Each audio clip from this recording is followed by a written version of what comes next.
मीडियाच्या बातमीपत्रात आपले स्वागत। मी सीमा काळे। जे पाहिले तेच दाखवणार या प्रखर ध्येयाने चालू घडामोडींचा आढावा घेण्यासाठी पाहूयात आजच्या हेडलाईन्स। मराठा आरक्षण विधेयक कोणत्याही चर्चेविना एकमताने मंजूर, मुख्यमंत्री देवेंद्र फडणवीस।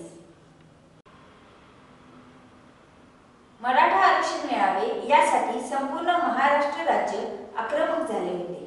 अखेर विधान परिषदेमध्ये मराठा समाजाला आरक्षण मिळाले असल्याचे महसूल मंत्री चंद्रकांत पाटील यांनी जाहीर केले। या आरक्षणासंदर्भात सरकारची भूमिका स्पष्ट करताना महसूल मंत्री चंद्रकांत पाटील म्हणाले, आरक्षण हा एक संवेदनशील विषय आहे, त्यामुळे या विषयावर अधिक तात्याकूट नको।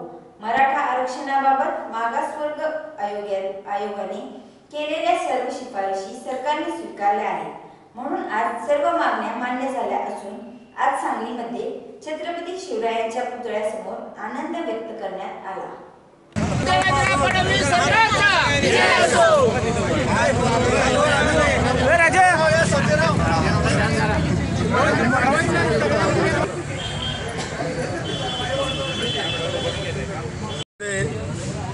एक ऐतिहासिक क्षण म्हटलं तर वावगं ठरणार नाही।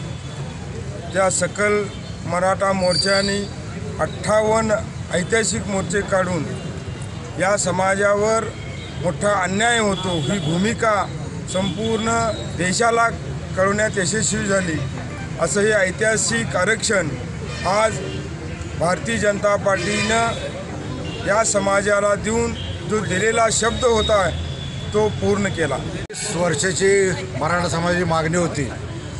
मराठा समाजातल्या 90% समाजाला जो आर्थिक दुर्बल आहे, जो शैक्षणिक गरजा पूर्ण करू शकत नाहीत, आर्थिक गरजा पूर्ण करू शकत नाहीत, अशांना आरक्षण मिळालं पाहिजे।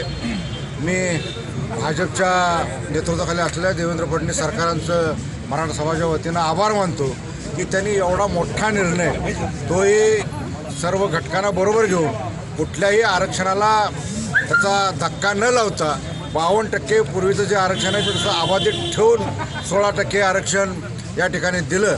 ते कायद्याच्या चौकटीत बसेल अशा पद्धतीचं प्रयोजन करून ते आरक्षण दिलं, त्याबद्दल निश्चितच हे सरकार आभारास पात्र आहे।